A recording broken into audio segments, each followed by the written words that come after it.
Hello friends, नए video के साथ फिर से उपस्थित हूँ। अगर आप नए हैं मेरे चैनल पर तो चैनल को सब्सक्राइब कर लीजिए और वीडियो को अंत तक देखिए। आज हम बात करेंगे प्रारंभ की जो प्रोविजनल मेरिट लिस्ट निकली है उसकी, फिर RIE अजमेर, भोपाल, भुवनेश्वर और मैसूर सब की बात करेंगे। लेकिन पहले बहुत सारे कमेंट्स आ रहे थे प्रारंभ के लिए, तो प्रारंभ की जानकारी हम आपको दे देता हूँ। तो चलिए फ्रेंड्स, सबसे पहले प्रारंभ की बात करते हैं। ये प्रारंभ है, यहाँ आप देख रहे हैं। तो मेरे पास ये आ रहे थे, सर ये प्रारंभ की शुरुआत मैं बता देता हूँ। इसकी 2013 में शुरुआत हुई है, 2013।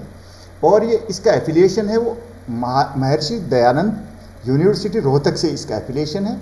और महर्षि दयानंद यूनिवर्सिटी से एफिलिएशन तो है ही, ये NCET से भी अप्रूव्ड है। और इसमें 18 स्टेट के बच्चे प्रवेश लेते हैं। तो इस तरीके से मिनी भारत बनता है, मिनी इंडिया। और बाकी जो RIEs हैं, मैसूर है, अजमेर है, भोपाल है, इसमें किसी में 7 स्टेट के हैं, किसी में 8 स्टेट के हैं, लेकिन इतने स्टेट के बच्चे किसी में नहीं पढ़ते। ये इसकी प्रारंभ की विशेषता है। प्रारंभ का इसका उद्देश्य क्या है? इसका ऑब्जेक्टिव है अच्छे शिक्षक तैयार करके हरियाणा के स्कूलों में शिक्षा की गुणवत्ता को बढ़ावा देना। अब फ्रेंड्स, मेरे पास जो एक खास कमेंट आया था, भोई हैं उनका आया था, मैं दिखा नहीं पा रहा हूँ यहाँ, कि सर ये एनुअल फ़ी कितनी है, इसकी फ़ी के बारे में, फ़ी स्ट्रक्चर के बारे में बताइए। तो फ्रेंड्स, मैं आपको बता देता हूँ साफ साफ कि इसकी जो फ़ी है इसकी, तो वो है कुछ ज़्यादा नहीं है, बहुत कम है। इसकी एनुअल फ़ी, ट्यूशन फ़ी है 18,400, 18,400 ओनली। ये सालाना फ़ी है, 4 ईयर प्रोग्राम है उसमें। और बॉयज़ हॉस्टल की फ़ी है वो इसमें 8,400, 8,400 इतनी है, जिसमें से 2,500 रुपये सिक्योरिटी के भी हैं जो रिफंडेबल है, ठीक है। और गर्ल्स हॉस्टल है, उसकी फ़ीस थोड़ी ज़्यादा है, ठीक है, 11,700 रुपये, 11,700 ओनली। इसमें से 2,500 रुपये आपके रिफंडेबल है। तो ये फी स्ट्रक्चर हो गया। अब रिजर्वेशन पॉलिसी की बात करें तो इसमें हरियाणा गवर्नमेंट के हिसाब से रिजर्वेशन पॉलिसी है, ठीक है। इसमें एलिजिबिलिटी है तो 60% मार्क्स आपके होने चाहिए हरियाणा बोर्ड से या CBSE से होने चाहिए या किसी भी बोर्ड से, ठीक है, इक्वल बोर्ड हो कोई भी। जो ये MD यूनिवर्सिटी में जो रिजर्वेशन पॉलिसी है, इसमें बता रखा है कि हरियाणा गवर्नमेंट के अनुसार रिजर्वेशन पॉलिसी होगी और जो संबंधित यूनिवर्सिटी से, तो ये डिग्री देते हैं MD यूनिवर्सिटी की, महर्षि दयानंद यूनिवर्सिटी की डिग्री देता है। तो उसमें मैं बता देता हूँ आपको रिजर्वेशन पॉलिसी क्या है। 85% स्टेट कोटा है उसमें, लेकिन मैंने सुना है कि इसमें 75% स्टेट कोटा है, 25% कोटा है वो ऑल इंडिया का, 25% कोटा ऑल इंडिया कैटेगरी के लिए, ठीक है, इंक्लूडिंग हरियाणा। तो 25% सीटें इसमें बाहर की बताई जाती हैं। और अभी मेरे एक सब्सक्राइबर हैं मनहर्ष, उन्होंने मेरे को बताया था, मेरे कमेंट सेक्शन में भी आप जाके देख सकते हैं कि उन्होंने बताया था कि सर यहाँ 25% बाहर के स्टूडेंट लेते हैं, मैं सेकेंड ईयर का स्टूडेंट हूँ जो वहाँ पढ़ भी रहा है, ठीक है, मनहर्ष। तो अब ये देखिए, इसका ब्रोशर देख सकते हैं आप, इसका ब्रोशर देखें, प्रारंभ school for teacher education Jhajjar, आप ये डाउनलोड कर लेंगे, ठीक है। डाउनलोड में जाएंगे तो फिर आप ब्रोशर डाउनलोड कर सकते हैं। 4 year integrated BA BSc BEd programme, ठीक, affiliation to MD university Rohtak. और ये NCTE रिकॉग्निशन फ्रॉम NCTE। ये देखिए अबाउट प्रारंभ के बारे में सब कुछ बता रखा है। ये 2013 में स्थापित हुई है और ये MD यूनिवर्सिटी रोहतक से एफिलिएशन इसका है। और ये आप देख रहे हैं यहाँ कुछ फ़ोटोज़ हैं, यहाँ इसका विज़न क्या है ये यहाँ बता रखा है। आप पॉज करके भी पढ़ सकते हैं, अगर आप ब्रोशर डाउनलोड नहीं करना चाहें तो आप पढ़ सकते हैं, ठीक है। और आगे चलेंगे तो आपको कंपोजिशन और प्रारंभ स्कूल फॉर टीचर एजुकेशन, जहाँ गवर्निंग बॉडी, एग्जीक्यूटिव बॉडी और स्टैंडिंग कमेटी ये बता रखी है। इसका ऑब्जेक्टिव है, आप पॉज करके पढ़ लीजिए अच्छी तरीके से, ये ऑब्जेक्टिव बता रखा है कि इसका ऑब्जेक्टिव क्या है, ये आराम से देख लीजिए। यहाँ प्रारंभ कैंपस है, एकेडमिक विंग है। द एकेडमिक विंग ऑफ प्रारंभ functions on first floor of model school opposite government PG Nehru college on Bahadurgarh road Jhajjar. Bahadurgarh road है झज्जर में, उसके ऊपर जो ये नेहरू कॉलेज है उसके सामने स्कूल है, मॉडल स्कूल है, उसके फर्स्ट फ्लोर पर ये चलता है, एकेडमिक विंग है। और बॉयज़ हॉस्टल क्या है, boys hostel is located in government PG Nehru college, ये गवर्नमेंट पीजी कॉलेज है, नेहरू पीजी कॉलेज है, उसमें ये आपका बॉयज़ हॉस्टल चलता है। गर्ल्स हॉस्टल चलता है किसमें, गवर्नमेंट गर्ल्स पॉलिटेक्निक कॉलेज के कैंपस में चलता है। तो ये अलग अलग कैंपस में है, ये पीजी नेहरू कॉलेज में है बॉयज़ हॉस्टल, और इनका जो गर्ल्स हॉस्टल है वो आपका पॉलिटेक्निक कॉलेज में चलता है। प्रारंभ का कैंपस देख लिया आपने, और कैंपस आपको बता दिया मॉडल स्कूल का जो फर्स्ट फ्लोर है उसमें है। और ये ऑब्जेक्टिव आप एक बार फिर से नोट कर लीजिए, आप रोक के पॉज करके आप स्क्रीनशॉट लेके अच्छी तरीके से पढ़ सकते हैं अगर डाउनलोड नहीं करना चाहे तो, क्यों इसका ब्रोशर बहुत लंबा चौड़ा नहीं है। Path breaking learning environment and methodology, ये इसमें बता रखी है, ठीक है। आप पूरा अच्छी तरीके से पढ़ लीजिए, कि मैं समय नहीं गंवाना चाहता, लेकिन बहुत लोगों की रिक्वेस्ट थी तो मैं रिक्वेस्ट को इग्नोर भी नहीं कर सकता। बहुत दिन बच्चे हैं उनको बताना ज़रूरी है, अभी उनको आज प्रोविजन लिस्ट के ऊपर ऑब्जेक्शन लगाना है उनको।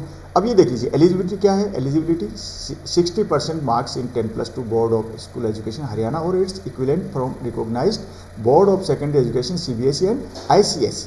रिजर्वेशन लिख रखा है as per government of Haryana rules and regulation. मैंने बताया था रिजर्वेशन हरियाणा का तो 85% है MDS यूनिवर्सिटी का हरियाणा के लिए, 15% अदर स्टेट के लिए। लेकिन यहाँ जो कल मनहर्ष ने बताया था, उसने बताया था कि यहाँ 20% है ऑल इंडिया कोटा, और बाकी 75% हरियाणा के लिए।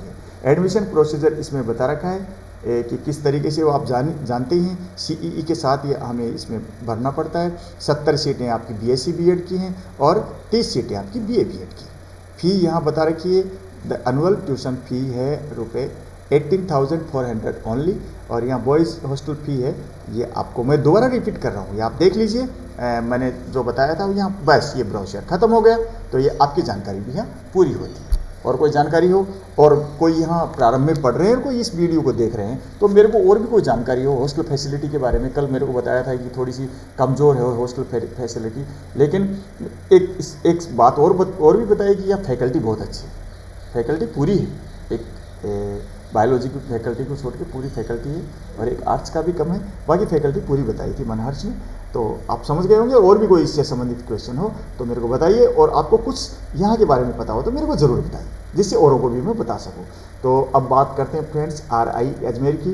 अब 12:30 बज रहे हैं, अभी तक कुछ भी वहाँ से खबर नहीं है एडमिशन के बारे में, मेरिट लिस्ट के बारे में। मैंने काफ़ी 12 बजे तक इंतज़ार किया कि आ जाए तो मैं देख लूँ। और फिर अब हम चलते हैं मैसूर में चलते हैं। मैसूर में कल ये circular revised admission fee structure ये आपके लिए नहीं है, जो second year second semester third semester 4, 5 and 6 जो पहले से वहाँ पढ़ रहे हैं कंटिन्यूइंग स्टूडेंट्स हैं, उनके लिए ही ये है। BSc B.Ed BA B.Ed MSc Ed और B.Ed एंड M.Ed उनके लिए है। और आपको फर्स्ट ईयर का चाहिए फी स्ट्रक्चर, तो आप जाएंगे तो यहाँ आपको इस सेक्शन में आपको मिलेगा। तो आप यहाँ पे आपको आगे जाएंगे तो इस सेक्शन में आपको मिल जाएगा कि फी स्ट्रक्चर क्या है, और आप चाहेंगे तो मैं दोबारा ये आपको बता भी सकता हूँ। ठीक है फ्रेंड्स, अब देख लेते हैं ये भोपाल के बारे में देख लेते हैं। हमने मैसूर को देख लिया है, भोपाल को देख लेते हैं। ये देखिए, भोपाल से भी कोई नई खबर नहीं है, लेटेस्ट न्यूज़ में आपको कुछ नहीं मिलता है, और बस फ़ोन पे बात करते हैं और सूत्रों से पता करते हैं तो ही आपको जानकारी मिलती है। अपडेट भी नहीं कर रहे हैं इसको। ये अब देखिए रीजनल इंस्टीट्यूट ऑफ भुवनेश्वर में चलिए, यहाँ इन्होंने अपडेट तो किया है, लेकिन CBSE registration of class 9th and 11th selected candidates 2021 of DM school, इसके तो आपको मिलेंगे, लेकिन आपसे संबंधित है BA B.Ed और BSc B.Ed से संबंधित आपको कोई खबर नहीं मिलती है, B.Ed से संबंधित कोई खबर आपको नहीं मिलती है। तो फ्रेंड्स, ये जो जानकारियाँ थी मैंने आपको दे दी हैं। न अजमेर से अभी कोई खबर है, न मैसूर से। पूरी उम्मीद है कि मैसूर वाले थोड़ी देर में डाल देंगे, और जब भी मेरिट लिस्ट डालेंगे मैं आपको खबर कर दूँगा। तो एक बार ये जो ये है मैं आपको जो फी स्ट्रक्चर है इसका ये आपको मैं बताना चाहूँगा। ये इनका तो फी स्ट्रक्चर आप देख ही सकते हैं। ये तो हो गया ये फी स्ट्रक्चर जो पहले से ही पढ़ रहे हैं उनका फी स्ट्रक्चर है, अपलोड हो रहा है। इससे आपका कोई संबंध है भी नहीं। आपका संबंध है, ये देखिए, ये जो पहले से पढ़ रहे हैं उनके लिए, कर्नाटक वालों के लिए जनरल है 9,500 एंड SC/ST के लिए आधा है 4,500 और अदर स्टेट वालों के लिए, उनके लिए भी SC/ST को छूट है, वो की वही है, सेम है। कर्नाटक वाले और अदर स्टेट वाले सेम है। यूनिवर्सिटी फ़ी है वो आपको जनरल वालों के लिए है टोटल 1,810, ठीक है, उतनी ही SC/ST की, ये बराबर है सबके लिए, इसमें कोई फ़र्क नहीं। तो इसलिए आपको टोटल फ़ी ये 1 और 2 इंस्टीट्यूट फ़ी और यूनिवर्सिटी फ़ी, ये टोटल मिला के आपको जनरल वालों को 11,310 देनी पड़ती है, 11,310, ठीक है। SC/ST वालों को देनी पड़ती है 6,310, बस सेम हियर। और जो आपको हॉस्टल फीस है ये 3 और 4, ये देखिए ये बराबर है, ये 4,000 4,000 4,000 4,000 और यहाँ आपको मेस एडवांस यहाँ ये गर्ल्स के लिए 17,000 एंड बॉयज़ के लिए 19,000। तो यहाँ आपको बॉयज़ के लिए थोड़ी फीस ज़्यादा लग रही है, ये आपने देख लिया। और मेस एडवांस यहाँ 13,000 ही लग रहा है या 15,000 लग रहा है। तो ये थी फीस स्ट्रक्चर RIE इसका मैसूर का, ठीक है। अब इसको वीडियो को हम यहीं ब्रेक देते हैं। जब भी कोई नई खबर आएगी तो मैं आपको ज़रूर दूंगा, ठीक है फ्रेंड्स। चलिए नमस्कार, मैं आपसे विदा लेता हूँ। धन्यवाद, जय हिंद।